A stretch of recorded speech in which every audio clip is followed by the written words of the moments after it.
Ladies and gentlemen, welcome back to the finest Dawn of War Soulstorm cast aside of East Yorkshire, and still we have a 1v1 on Blood River.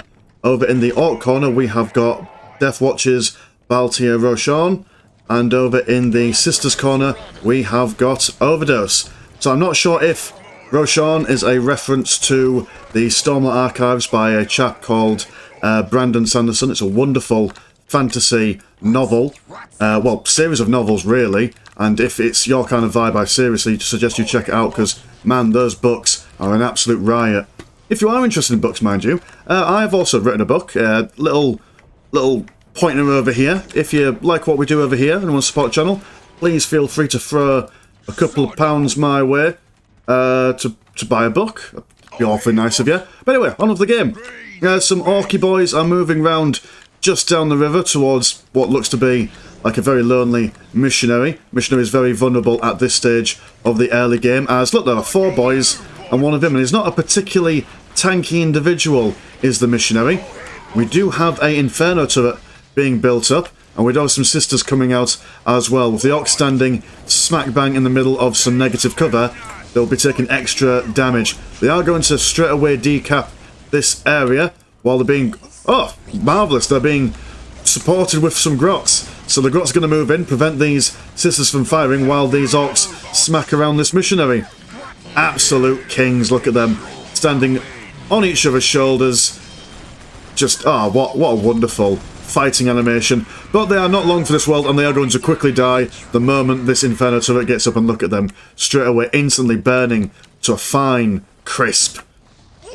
Two Ork squads now, and we do have a Big Mech. Big Mech very good at taking down some vehicle nonsense, so he's also fairly decent at bashing buildings as well. He's going to be bashing this Inferno turret while this Ecclesiarchal Servitor is going to be repairing this Inferno turret. Orks are going to engage in close combat. They are both, I do believe, yet they're both on auto reinforce, so they'll be doing as much chaos as humanly possible. This Inferno turret trying to take down this Big Mech, not doing all that much in the way of damage, however. Maybe want to redirect its fire. I'm not sure if you can tell a turret where to fire, but if you can, I'd suggest moving it to one of these Slugger Boy squads, because, I mean, look at them, they're just absolutely pounding these ladies into a big red smear on the floor, and their numbers are massing up very, very quickly. Big Mech gonna throw an elbow into the Ecclesiarchal Servitor, and the Orks are just gonna continue punching everything. Nothing being built in the barracks. A cannoness is yet to come out, although listening post has just been upgraded with some shooty bits, so that's going to push the Orks away just a little bit. Big Mech is going to take down this Inferno turret, and it does look like they are going to start pushing away. Still a lot of health on this Big Mech, but with standing in the river and taking a load of fire from these sisters, his health is going to go down fairly, well, not fairly quickly, but hey, that's a bit cheeky, that. I'm not sure if that's done in good faith. But mind you, it is war, and all is fair in love and war. Orks have decided to move back in, and then decide to move away. This Sisters squad is equipped with a missionary, which my book tells me he already has the Lay Hands ability, which increase their health regen by 20 for 20 seconds. Bunch of Orks do fall. The boys are not wanting to get their boots wet anymore. They're going to stick around the edge, firing their pistols at them. Well, only one of them is firing, but the real chad of the squad. What else going on down here? These Orkies are moving over. Probably going to have a sniff at this relic. We do have a listening post that has not been built up, but I assume it's just there just to prevent any decapping harassment really quick.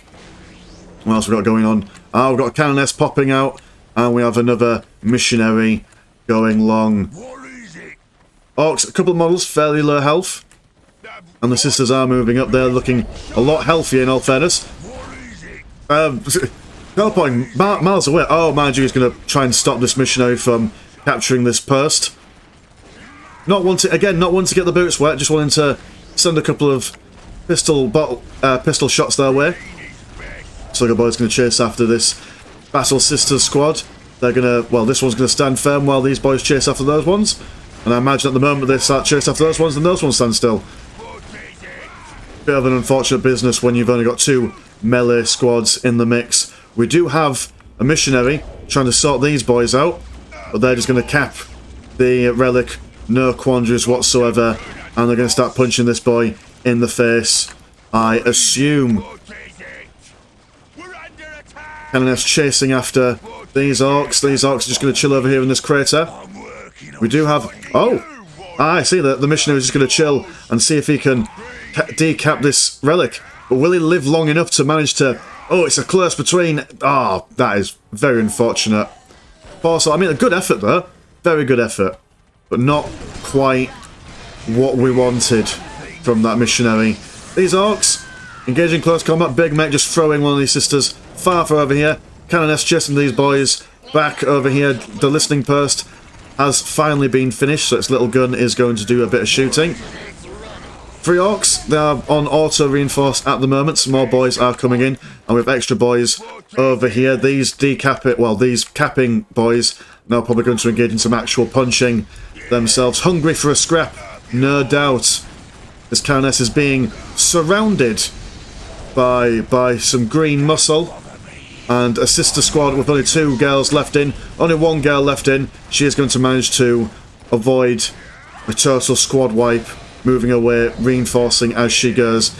Canoness, a bit vulnerable at the moment. She is going to retreat. Probably going to join in with these girls over here. Big Mech going to chase these girls over into a corner with no retreat. Missionary just going to be doing his best. And there we go, the lay on hands. Very pretty ability. Very sparkly, that's what we like. Canoness now joined with her girls. Going to move in there. Going to be equipped with some flamers. And what else we got? We've got 2 ecclesiarchal servitors moving in. Going to be popping down a Inferno turret. And we do have, I do believe that is the Canoness's ability, Purifying Light. Reduce their accuracy by 60% and their sight by 90%. And look how quickly they all go down. The Big Mech also falling foul to the Bhaltair and Flame attacks of these sisters. And these poor orcs over here, only 4 boys in a squad. They're going to be not long for this world. How quickly can the sisters kill them? Well, we'll find out. We'll do it for science. And not very... yeah, they're not going to have a great time. Roasted orc. That's what we like the smell of in the morning. And the missionary is probably going to cap that critical location. Okay, so some orcs going to move around trying to capture this critical location smack bang in the middle. We do have the... oh, whose flag is that? That'll be the sisters. So the sisters have got that critical location. We've got a pile of guns. And they're going to be upgraded with every armour, or every boy armour. Got some storm boys coming out. A little bit more durable as they are heavy infantry. And they are able to jump in. They're going to skirt around the side and engage in close combat with these ladies. These boys now going to try and move back in. And they've also been inflicted with, I do believe, is that purified light or is that just residual fire? This slugger boy surviving with a singular knob, and a 1 boy jumps in. I mean, don't get me wrong, they're brave. God bless them, they are brave. But maybe wait for more boys before you engage, because these flamers are absolutely smacking them down quite quickly. We do have a listening post being upgraded, and these orcs, they have finished capturing their critical location, are now moving back over. Do we have Big Mech and the wits? No, we do not. These orcs that are reinforcing fairly quickly. These storm boys are pulling their weight, so to speak. Sisters are fairly low, well, a couple of models are fairly low on health. Not able to stand still long enough. Lay and have hands do come on them. So that will allow them to stand still for a little bit and take a bit of the fire. We do have a lot of defense over here, so sisters will probably go into the protective fire of these turrets and then just chill, waiting to regen. Look at that full health back for the ladies in, what other armor colour? Just gone for the traditional white. Oh no, it's all yellow, all gold. Well, or white, I can't quite tell. I'll be honest, I'm quite blind. I can't see shit. I can't read. I can't see. I barely speak. I'm like that dude from that Metallica music video. What is that? That was Nothing Else Matters? Something like that? I mean, not nearly as depressing, but, you know, approaching levels of depression. Overdose has got, whose countdown is it? Right, so they've got one and 2, so they will need to decap at some point. We're having some Pegasus minefields being popped down. The listening post is in a bit of a lacking of a situation. Grots are going to try and repair it. There are a fair few Grots, but I mean their repairability is not nearly as comparable to, say for example, a Tech Priest from the Imperial Guard. But they are doing their best, God bless them. They are certainly doing their best. Orks are going to engage in close combat. They have had their morale broken. We have some more Storm Boys coming in, which to be fair is probably exactly what they want, just to keep up with this never standing still ladies. We do have a Holy Reliquary coming down, and I assume they've probably got... they will be in Tier 2. They've got Manufactorums coming in with Rhino transports. Now, I do believe that the one singular difference between Rhino transports for the Sisters and for Space Marines is that they do have their little... oh, that is unfortunate. To be honest, I think that's what popped the their morale earlier on. But I think the one main difference between a Rhino transport of the Sisters compared to Space Marines is that I think they can be upgraded with little speakers on them, and they also have a little weapon on them, which is fairly decent.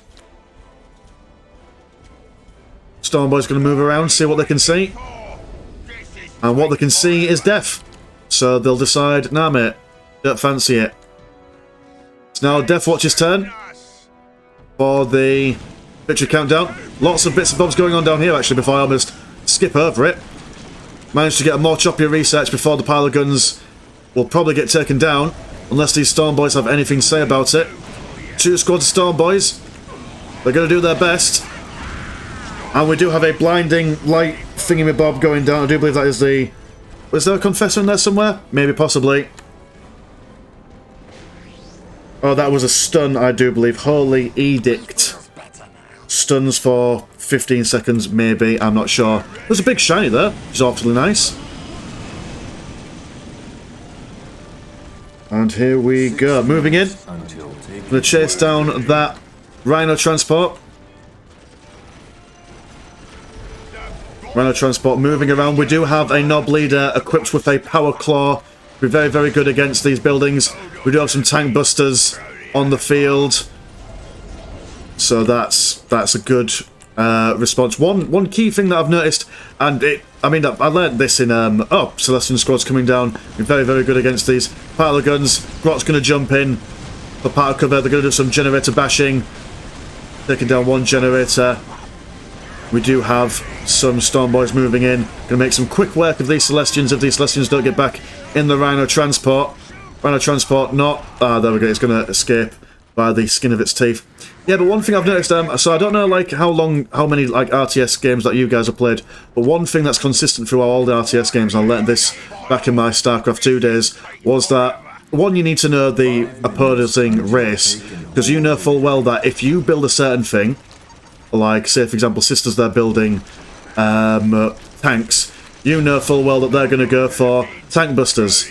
So with their infiltration, you'll need to put your counter into your build at some point. So yeah, just a thing to keep in mind if you're wanting to play online. I mean, don't take advice from me, I'm shit at the game. But, you know, you could be shit at the game and still, you know, give good advice. I mean, that's what coaches in sports do, right? Oh, right, oh, look at those shiny lights. So I assume that's been a big upgrade going on. We've got Emperor's Touch research on the wings. Lots of relics. Oh, we've got some scaffolding going on here. Not quite finished. Well, it is finished, but it just doesn't decide to finish the animation. Pile guns now going for more Daka research. We have got a Demek shop going down. And we have 65 pop for the Orks. Let's have a look at the economy while things are quiet. So 122 and 30 for the Orkses, and 110 and 79. So the Sisters have got a lot more power going into their bits and bobs. More Rhino transports coming in. We've got Martyr's Gifts and all that jazz. So lots of faith-based abilities will be used in the near future, which is going to really confuse me because I think I need to redo my Sisters page in my little ability book. Oh, here we go. Tank Busters going to try and take down that Rhino transport. Storm Boys moving in. Only 4 models at the moment. They are going to die very, very quickly. Have a big boom. Fire explosion. Storm Boys are going to move around the wings. Battle Sisters are... Well, there's 2 squads, so they're doing alright so far. Lots of models left over. Storm Boys doing their best with this Power Claw. Tank Busters are going to engage in melee at this point. No point in firing rockets in. Lay of Hands does go down. Won't save the missionary there. Oh, so that was not the missionary. That's the missionary over there. Or was that two missionaries? I can't quite tell. Again, I'm blind. Leave me alone. What else we got going on? We've got a bit of an Ork mound over here. Rhino going to try and move in for another harassment. Very good map control by both teams, by the way. The map has been split absolutely right smack bang down the middle. The Celestians are in a very difficult situation. Their transport has been blown up. The Storm Boys are going to cut off their path of retreat, and they're going to absolutely kick their shit back in. Sisters losing health very quickly, although not as quickly as I imagine. Although, mind you, the Orks have got no range, well, no proper range, so with just running away, it's going to reduce the Ork ability to get some attack animations in. Rhino Transport going smack bang right in the middle. Going to move around the side. Rhino Transport probably full of sisters. There we go. We have got some war tracks coming down. Going to blow up these Rhino Transports. As Storm Boy is going to move in, engage these sisters in close combat. Armed with 2 flamers and a heavy Bhaltair. Celestian squad is going to move in, providing some fire support. One whole Sugar Boy squad is going to go down. Tank Busters are going to take down this Rhino Transport if given enough time. More Storm Boys moving in, but they die very, very quickly. All that's left really are these war trucks. They've got some bomb chuckers equipped with them, providing very essential long-range support, which is what the Ork player is drastically lacking in, I do believe. And Storm Boy's very good idea. Oh, look at the sheer amount of war banners over here. Beautiful stuff. Wonderful use of Rhino Transports in this game. Really, really nice. And also wonderful placements of Inferno turrets, preventing the Ork player from harassing back, doing some counter-harass. His war tracks are moving up a little bit further up. They're going to try and destroy these Inferno turrets, probably making a little room for these war trucks to move in and maybe do some counter-harass. One war track does go down. The Celestians are doing their bit. The Confessor is with them. Another Rhino Transport goes down. This war track moves back. I like it. He's moving back, but not so far that he can't fire. He's still able to take part in the engagement. And, oh, we have the best unit in the game. We have a Exorcist. Most rock and roll weapon in the world. Play the organ, fire the rockets. It's a good laugh. Battle Sisters equipping themselves with heavy bolters. More Storm Boys moving in after capping this critical location. Karnes throws out some more Purifying Light. Oh, that's the sparkly ability, is the Purifying Light. Okay, alright. I get that. Fair enough. Look at us learning. Look at me learning. You probably already know that. I'm sure Inferno or someone like that will put some timestamps in and let me know where I've gone wrong. What a lad. Although I very much appreciate it, you know, it's always well appreciated. Celestian squad over here getting pegged in the backside by some tank busters, which gotta appreciate their attack animation. They're punching people in the face with grenades, which is wonderful. Lots of rhinos, mind you. Don't do all that much in the way of damage, but they are able to hold their own against infantry, especially when in assault squads like this. But with a tank buster squad and a war track round here, oh, that was an unfortunate knockback from the Exorcist. I want to move these boys and take this Exorcist on, to be honest. Very good unit, but also very fragile. Storm Boy's gonna try and it's gonna recap this place as rockets go chasing these Celestians down. Ork player in a bit of a bind at the moment. They have lost not only their pile of guns and a generator, but also their relic over yonder. We have some more war tracks coming out. Haven't seen the Big Mech again. Big Mech might have been a good shout, to be honest.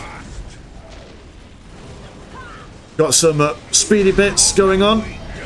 And I do have some shiny nonsense. I do believe that is a Confessor's mandate. Is the Confessor in there? Or am I just talking crap again? Nope, not a clue. Oh, that is a missionary's divine retribution or emperor's touch. One of the two. Look at that. Absolute chaos on the battlefield. Storm Boys jumping in to take care of this Celestian squad. Although still not taking down many in the way of models. War Truck getting pegged in the backside by the Rhino and the Canoness's sisters. We do have the Celestians over here. Only 2 models left. We have been taken on by, well, one singular shooter is about to die. Unfortunate. The Orc player is probably focusing a lot on what's going on down here. War Truck holding down the fort as best he can. This in-out, shake it all about of the Rhino transports is really causing issues. And Roshaun is going to GG. Oh, okay, alright. I mean, I didn't think it was all over, to be honest. I think there was potential for comeback if he maybe transitioned to a different unit composition. But, a fairly exciting game. Anyway, apologies for not getting all the sisters' abilities correct, but we'll try again next time. My name's been Mr. Landshark. Pleasure as always, never a chore, and I will see you in a bit. Peace!